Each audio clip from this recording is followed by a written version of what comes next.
हमारे बुजुर्ग हमारा अभिमान। सपनों का बादल तुझे बुलाए। कहते हैं बुजुर्गों की दुआ में असर बहुत है। हर एक तूफान का रुख मोड़ देती है। और इन्हीं बुजुर्गों को उनका सम्मान, उनका हक दिलाने और ख्याल रखने हम लाए हैं एक बेहद खास कार्यक्रम, हमारे बुजुर्ग हमारा अभिमान। तेरा हर कदम जो खुददारी का हो, जहां सभी बुजुर्गों की सेहत से जुड़ी एक्सपर्ट एडवाइस, कानूनी सलाह, सरकार द्वारा दी जा रही सुविधाएं व अधिकार और सभी सीनियर सिटीजन्स के जीवन को आसान बना रही टेक्नोलॉजी के साथ साथ फाइनेंशियल एडवाइस और भी बहुत सी जरूरी बातें इस कार्यक्रम में आप सुन पाएंगे। कठिन है अगर रास्ता, तू फिक्र। इस कार्यक्रम को आप तक ला रहे हैं सामाजिक न्याय एवं अधिकारिता मंत्रालय, भारत सरकार व सामुदायिक रेडियो एसोसिएशन। उड़ने की कोशिश में निकल आएंगे पर। तो अपने बुजुर्गों को दीजिए सम्मान पूर्वक जीवन और अधिकार। कार्यक्रम हमारे बुजुर्ग हमारा अभिमान के साथ। खुली आंखों से देख तू सपना, सर उठा के जी। इस कार्यक्रम को आप सुन सकते हैं सोमवार व शुक्रवार सुबह 9:30 बजे व पुनः प्रसारण शाम 7:30 बजे, केवल रेडियो मानव रचना 107.8 पर।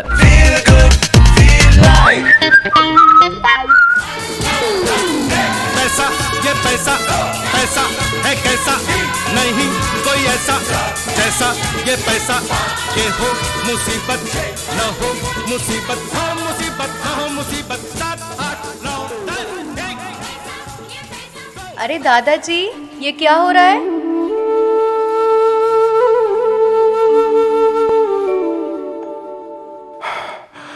अरे भाई जुम्बा कर रहे हैं, जुम्बा। Wow, fitness freak. हाँ भाई, बीमार होने के बाद कसरत शुरू करने से तो अच्छा है आज ही कल के लिए तैयार रहा जाए। और आप दोनों का योग सेशन है ये? हाँ वो तो है ही, पर हमने ये चैलेंज लिया है। आप दोनों दोस्त मिलकर कमाल ही करते हैं। अरे भाई, हम दोनों ने शर्त लगाई है, जो जल्दी थक जाएगा वो दोनों के लिए हलवा बनाएगा। हलवा? आप दोनों को तो शुगर है। अरे आज हमारा चीट डे है। आप दोनों ने तो सोशल मीडिया देख देख कर सारे जेंजी वाले गुण अपना लिए हैं। आजा आजा, तू भी हमें ज्वाइन कर ले। नो नो, थैंक यू दादाजी, मैं अभी अभी बैडमिंटन खेल के आ रही हूँ। हाँ हमें पता है हमें, हम तो ऐसे ही बोल रहे थे। तू आ जाएगी तो तुझे भी हलवा में हिस्सा देना पड़ेगा लक्ष्मी। और वो सिर्फ हम दोनों का है। Very funny. पर लक्ष्मी, तू हमें ज्वाइन कर सकती है। फिर हलवे का क्या होगा? अरे वो तो हम खाएंगे। लगता है आज आप दोनों ने कुछ ऊट पटांग खा लिया है, तभी ऐसी बातें कर रहे हैं। हाँ खाया तो नहीं है, पर खा लेंगे। क्या? हलवा। अफसोस, मैं तो चली। अरे रुक जा बेटी, रुक जा। अच्छा अब मजाक बंद, हमें सच में तेरी जरूरत है। हलवा बनाने के लिए ना? देख लक्ष्मी, वो क्या है, ये जो जिंदगी है ना, जिंदगी का जो हलवा है वो आराम से खा पाए, उसके लिए तेरी मदद की बहुत जरूरत है। और बेटा, हम जो काम करने वाले हैं उससे तू भी अपनी जिंदगी का हलवा आराम से खा पाएगी। मुझे कुछ समझ नहीं आया। अच्छा रुक, हम तुझे समझाते हैं।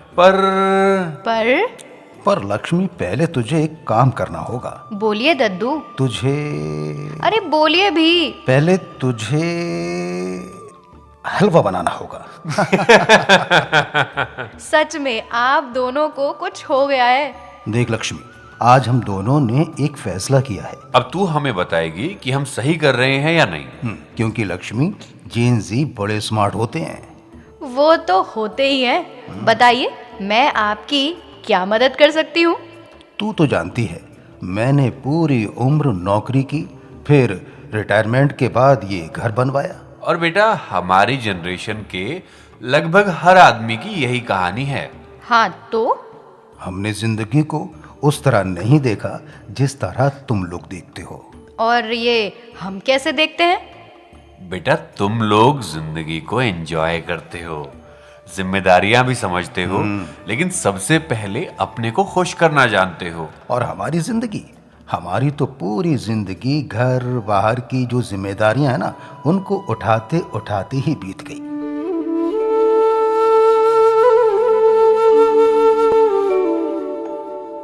अब हमें एहसास हो रहा है कि अपने वर्तमान को सही रखने के चक्कर में हम भविष्य के बारे में प्लान ही नहीं कर पाए। तू ये मत सोच बेटा कि हमारे बच्चे हमारा ध्यान नहीं रखते, लेकिन मैं समझ गई छोटे दादाजी, और आप लोगों ने जो भी फैसला किया है सही ही किया होगा। अरे ऐसा नहीं है लक्ष्मी बेटा, पहले तू हमारा प्लान तो सुन ले, फिर हमें एडवाइस कर। ओके, लेकिन लंबी बातचीत से पहले एक काम तो करना ही पड़ेगा। वो क्या? हलवा खाना पड़ेगा। तो आप लोग पसीना पोंछिए, रेडी होइए, मैं अभी हलवा लेके आती हूँ।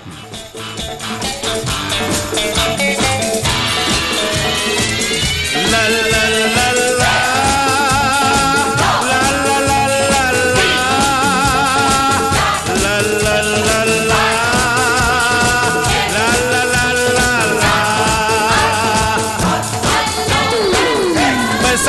पैसा पैसा है कैसा, नहीं कोई ऐसा जैसा ये पैसा।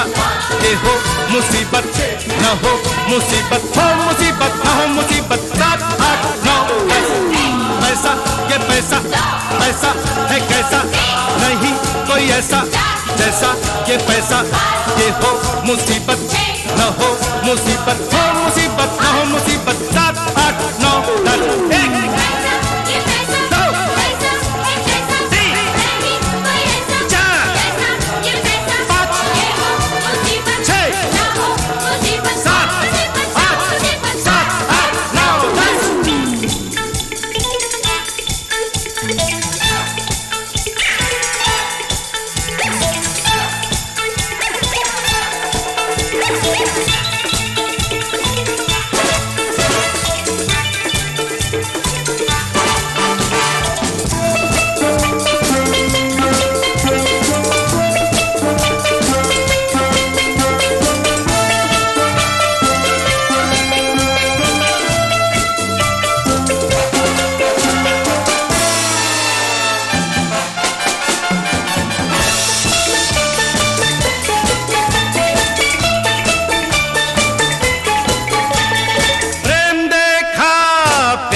मौसम है एक जैसा।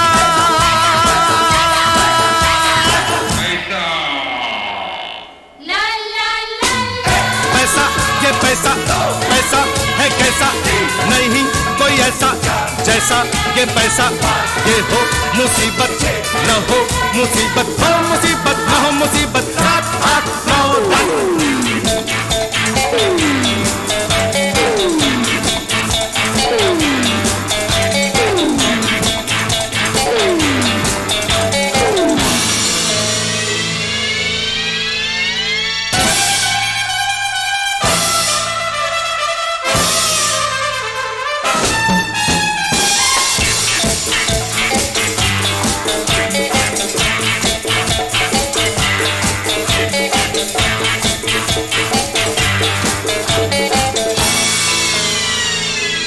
La la la la la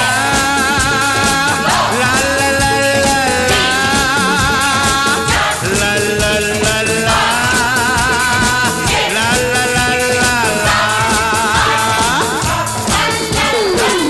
पैसा ये पैसा, पैसा है कैसा, नहीं कोई ऐसा जैसा ये पैसा। ये हो मुसीबत न हो मुसीबत, हो मुसीबत न हो मुसीबत। 7 8 9 10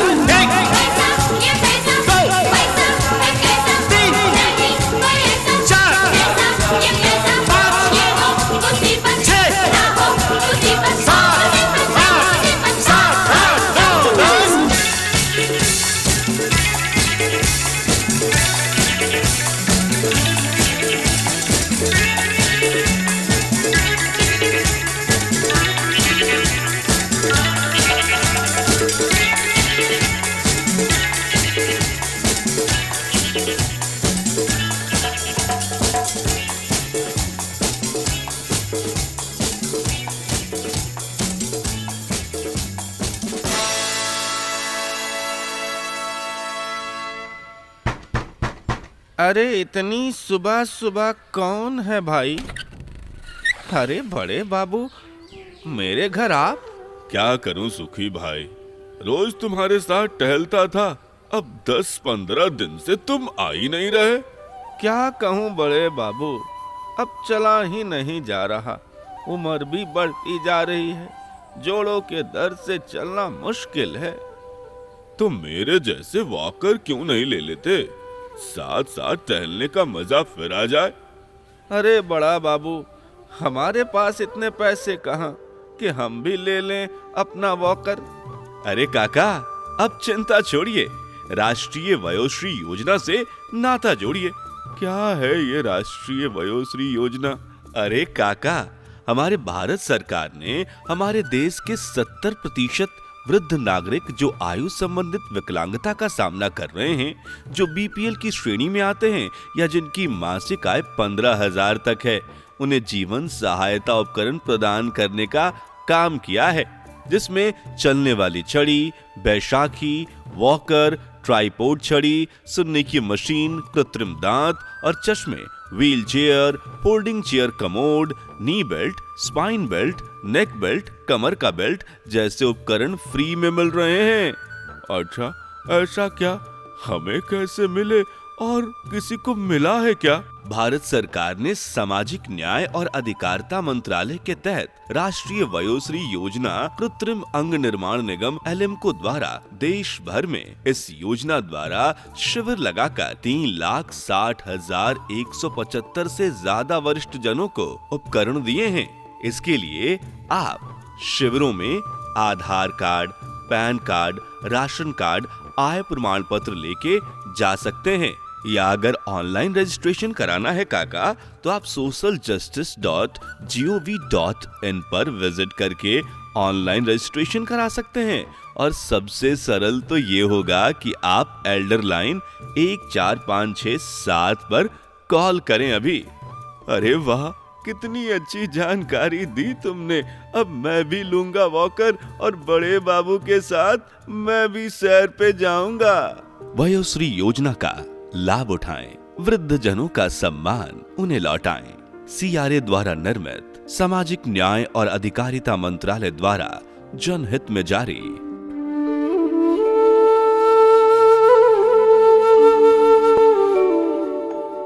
रेडियो मानव रचना 107.8 सुनने वाले सभी श्रोताओं को दद्दू का प्यार भरा नमस्कार।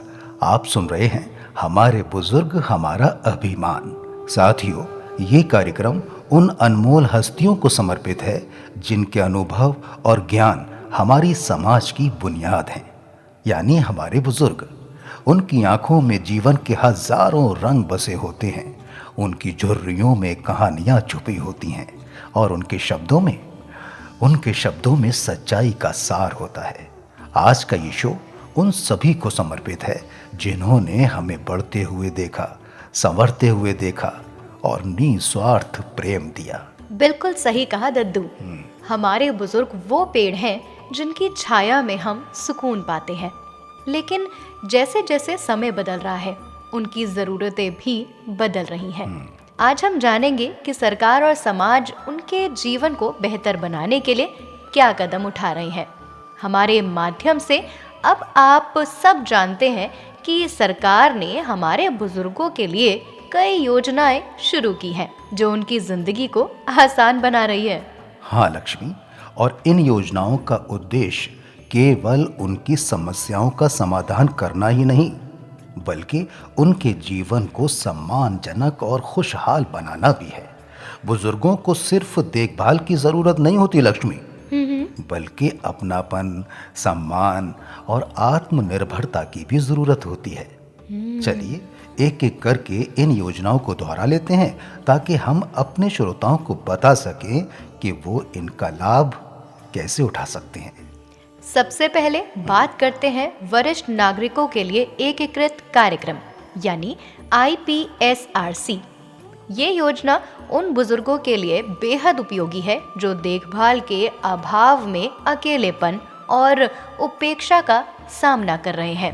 इसके तहत वृद्धा आश्रमों, सतत देखभाल गृहों और अन्य सुविधाओं के लिए गैर सरकारी संगठनों को सहायता दी जाती है। सोचिए कितने बुजुर्गों को इससे आराम और सुरक्षा मिल रही होगी। बिल्कुल सही कहा लक्ष्मी। और जो बुजुर्ग किसी मुश्किल में फंस जाएं, उनके लिए सरकार ने एल्डर लाइन यानी 1 4 5 6 7 हेल्पलाइन शुरू की है। ये हेल्पलाइन पेंशन, कानूनी समस्याओं, राशन कार्ड, आवास योजनाओं और आयुष्मान कार्ड जैसी सेवाओं की जानकारी मुफ्त में प्रदान करती है। यानी अगर किसी बुजुर्ग को कोई सरकारी सेवा प्राप्त करने में कठिनाई हो रही हो तो बस एक कॉल से उन्हें सही मार्गदर्शन मिल सकता है। और हमें ये भी ध्यान रखना चाहिए कि बुजुर्गों की सही देखभाल के लिए प्रशिक्षित लोगों को आवश्यकता होती है। इसी को ध्यान में रखते हुए सरकार ने geriatric care givers training program शुरू किया है। इसके तहत पेशेवर देखभालकर्ता तैयार किए जाते हैं जो बुजुर्गों की ज़रूरतों को समझते हैं और उनकी देखभाल में सहायता प्रदान करते हैं। क्या बात है, बहुत बढ़िया लक्ष्मी। और अब बात करते हैं सेज पोर्टल की, ठीक है? ये एक बेहतरीन पहल है जिससे बुजुर्गों की देखभाल से जुड़ी सेवाएं और उत्पाद एक ही जगह पर उपलब्ध कराए जाते हैं। इससे न केवल उनकी ज़रूरतें पूरी होती हैं बल्कि उनके जीवन को अधिक सुविधाजनक भी बनाया जाता है। बिल्कुल। और जिन बुजुर्गों के पास आर्थिक संसाधन सीमित है उनके लिए राष्ट्रीय वयोश्री योजना एक वरदान है। इसके तहत BPL श्रेणी के वरिष्ठ नागरिकों को सहायक उपकरण जैसे वॉकर, व्हीलचेयर, सुनने की मशीन आदि मुफ्त में दिए जाते हैं। दद्दू। लक्ष्मी बिटिया, हम वयो अभ्युदय योजना का तो पूरा लाभ ले रहे हैं। अब तू हमें बता कि हम फ्यूचर के लिए क्या प्लान करें कि आगे का समय बिना कठिनाई के कट जाए। अरे तू वो बताना जो मुझे बता रहा था। अरे वो छोड़ना, लक्ष्मी बिटिया को ही रास्ता बताने दे। ठीक है? अरे बताइए ना, आपने क्या सोचा है दद्दू? अरे बेटा वो छोड़ लक्ष्मी बेटा, थोड़ा सा रिस्की है। अरे मुझे तो कह रहा था ये सबसे सही तरीका है अपना पैसा इन्वेस्ट करने का। पर ये भी तो कहा था ना कि बहुत लोग अपना सब कुछ गंवा बैठते हैं। लेकिन वो एक मिनट, आप शेयर मार्केट की बात तो नहीं कर रहे हैं? हाँ, तुझे कैसे पता लक्ष्मी? क्योंकि मैं जेनजी हूँ। तो तू क्या कहती है इस बारे में? देखो दादाजी, मैंने अभी जॉब शुरू की है, लेकिन जैसे ही मेरी पहली सैलरी मिली मैंने इन्वेस्टमेंट प्लान कर लिया। शेयर मार्केट में प्लान तो अपनी ज़रूरत और क्षमता के अकॉर्डिंग करना चाहिए। ज़रूरी नहीं जो प्लान मुझे सूट करता है वो आपको भी करे। देखा मैं कह रहा था ना, रहने दे। शेयर वेयर मार्केट अपने बस की नहीं है। क्यों नहीं है? किसी भी काम को यदि सही तरीके से किया जाए तो उसका अच्छा फल मिलता है। फिर नफा नुकसान तो किसी भी प्लान में हो सकता है दद्दू।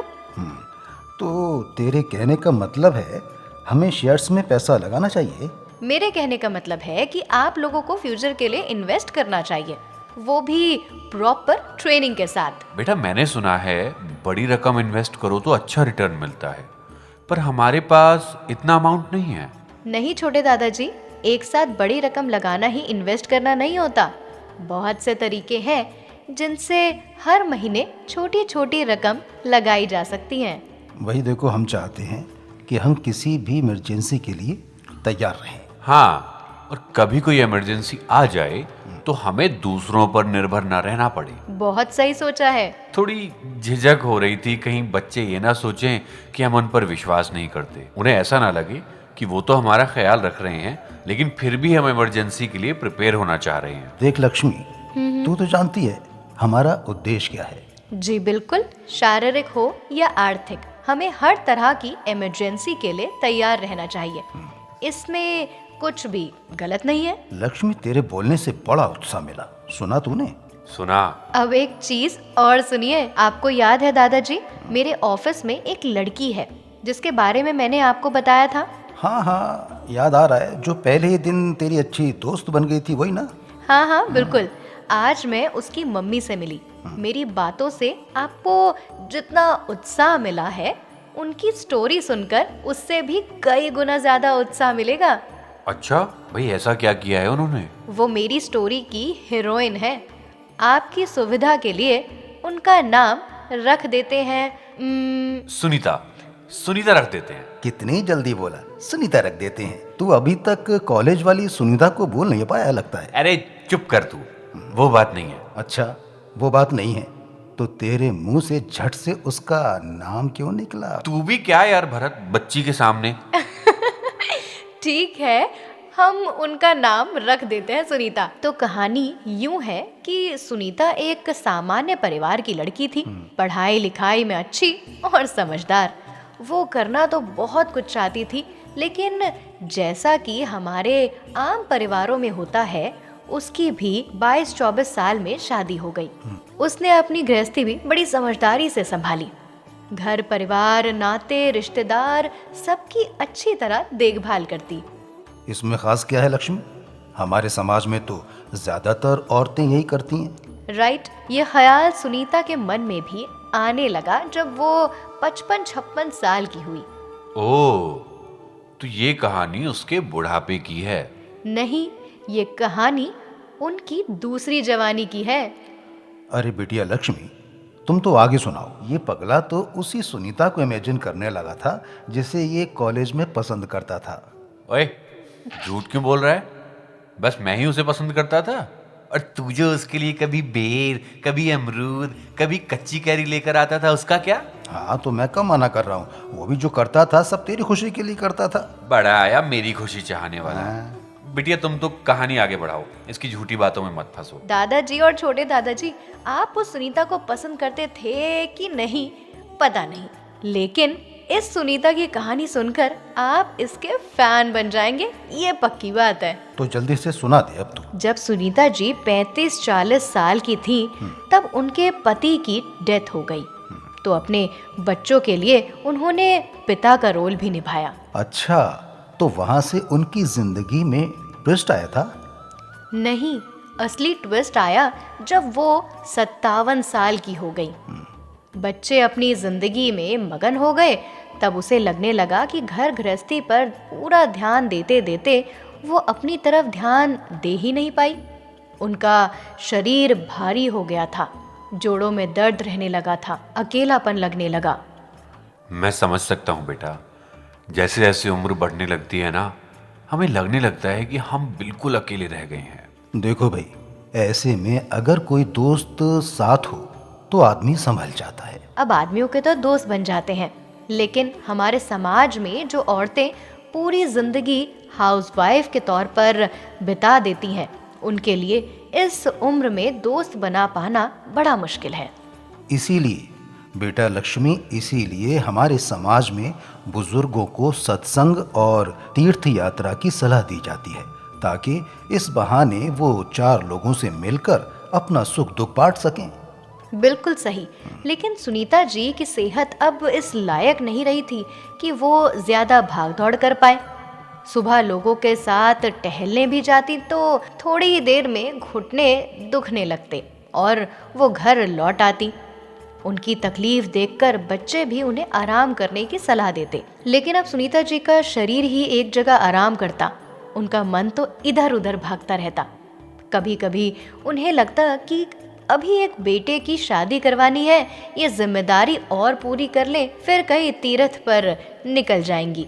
फिर कभी लगता अब बस हो गया, सब अपने अपने मन के हैं, मेरी कोई ज़रूरत नहीं, अब तो मर जाना बेहतर। उनके मन में मर जाने के ख्याल आने लगे? हाँ, क्योंकि उनके पास तसल्ली से बात करने वाला कोई नहीं था। देखो भाई, ऐसा है, सबके अपने अपने काम होते हैं और काम की अपनी अपनी मजबूरियां होती हैं। और आजकल के बच्चों की बात करें तो आजकल के बच्चों को तो बहुत ज़्यादा व्यस्त रहना पड़ता है, उन्हें हम दोष नहीं दे सकते। हाँ, और बच्चे अपनी तरफ से कोशिश तो करते हैं, लेकिन उनकी भी तो अपनी जिंदगी होती है। वो सब कुछ अब बूढ़ों के हिसाब से नहीं कर सकते। आप दोनों की यही बात तो बेस्ट है कि आप हर चीज के दोनों साइड देखते हैं। सुनीता जी को अपनी जिंदगी का दूसरा साइड नजर आया जब वो एक दिन आईने के सामने खड़ी थी। उन्हें लगा कि क्या उन्होंने इसी तरह के बुढ़ापे की उम्मीद की थी। लोग छोटे छोटे एग्जाम्स के लिए भी प्रिपरेशन करते हैं, उन्होंने तो अपने जीवन के इस पड़ाव के लिए कोई तैयारी ही नहीं की। अब जब पेपर इतना कठिन आ गया तो इससे भाग रही हैं। उस दिन उन्होंने ठान लिया वो भागेंगी नहीं बल्कि पूरे नंबरों से ये एग्जाम पास करेंगी। फिर क्या, फिर उन्होंने जिम ज्वाइन किया। ओहो, तो ये बात है लक्ष्मी जो हमारे लिए इंस्पायरिंग है। अरे नहीं दद्दू, आजकल बहुत सारे बुजुर्ग जिम जाते हैं और जिम में उन्हें कराया क्या जाता है, वही हल्की फुल्की एक्सरसाइज, जुम्बा उम्बा के थोड़े बहुत मूव्स, थोड़ा योगा और प्राणायाम। पर बेटा, इसके अलावा जिम में और क्या करवाएंगे? वही तो, अब आया असली टर्निंग पॉइंट। 1 साल तक सुनीता जी ये सब करती रही, वो भी पूरा मन लगाकर। उनका वजन भी काफी संतुलित हो गया और लाइफ को लेकर उनकी सोच भी थोड़ी पॉजिटिव हो गई। फिर उन्होंने एक साहसिक काम किया। उन्होंने अपने जिम ट्रेनर से कहा, मुझे वेट ट्रेनिंग करनी है। वेट ट्रेनिंग मतलब वो डंबल उठाना? हाँ, शुरुआत तो छोटे डंबल से ही की। फिर उन्होंने वेट लिफ्टिंग की एडवांस ट्रेनिंग शुरू की और जिस साल उन्होंने अपने 60 साल पूरे किए, उस साल उन्होंने अपनी कैटेगरी में वेट लिफ्टिंग का स्टेट गोल्ड जीता। अरे वाह बेटा, कहानी के एंड तो इंस्पायरिंग है। नहीं छोटे दादाजी, कहानी अभी खत्म नहीं हुई। उनके आसपास के कई सारे लोग जो दबी जबान में उन्हें चिढ़ाते थे, बुढ़ापे में नया शौक आया है, हड्डियां वड्डियां टूट जाएंगी, तब बुढ़ापा बिस्तर में कटेगा, घर का पैसा अस्पताल में बर्बाद करेंगी, ये वो और भी जाने क्या क्या, वो सब देखते ही रह गए जब उन्होंने नेशनल गोल्ड भी जीत लिया। आज वो 69 इयर्स की हैं और कितने सारे इंटरनेशनल कंपटीशन में कई सारे गोल्ड जीत चुकी हैं। रोज 5 किलोमीटर लगभग दौड़ती हैं और इतनी फिट है कि आपकी कॉलेज वाली सुनीता को भी फेल कर देंगी। यानी छोटे छोटे कदम उठाकर भविष्य के लिए तैयार होना सबसे अच्छी स्ट्रेटेजी है। एकदम सही दद्दू, किसी भी उम्र में कुछ नया सीखा जा सकता है और कुछ नया किया भी जा सकता है। तो फिर हमें भी इन्वेस्टमेंट के नए तरीके सीखने हैं। देखिए भाई, दुर्घटनाओं में हमारा कोई वश नहीं, लेकिन तैयारियों पर तो है। तो फिर सारा जोर आपातकालीन तैयारियों पर लगाया जाए। काल करे सो आज कर। मैं अपनी पेंशन को 2 हिस्सों में कर दूंगा। एक को बैंक में ही सेव रखूंगा, दूसरे को इन्वेस्ट करूंगा। बेस्ट, मैं आपको आज ही किसी अच्छे सलाहकार से मिलवाती हूँ। आज तो सचमुच मजा ही आ गया। हलवा खा के? नहीं, कॉलेज वाली सुनीता को याद करके। अरे भाई, लक्ष्मी बिटिया, तू भी मेरी टांग खींच रही है। तो दोस्तों, आज की गप्पेबाजी यही खत्म करते हैं। हमें उम्मीद है कि आपने हमारी बातें उतनी ही एंजॉय की जितना हमने आपके साथ शेयर करने में की। बिल्कुल, और जैसे हर कहानी का एक अंत होता है, वैसे ही हमें भी अब विदा लेनी होगी। लेकिन चिंता मत कीजिए, हम फिर मिलेंगे और ढेर सारी मजेदार बातें लेकर के आएंगे। अरे हाँ, अगली बार और भी धमाल मचाने वाले हैं। तब तक के लिए जिंदगी का मजा लीजिए, मुस्कुराइए और हमें मिस करिए। तो ठीक है दोस्तों, मिलते हैं अगले एपिसोड में। तब तक के लिए खुश रहिए, स्वस्थ रहिए और सुनते रहिए हमारे बुजुर्ग हमारा अभिमान, सिर्फ और सिर्फ रेडियो मानव रचना 107.8 FM पर। नमस्कार।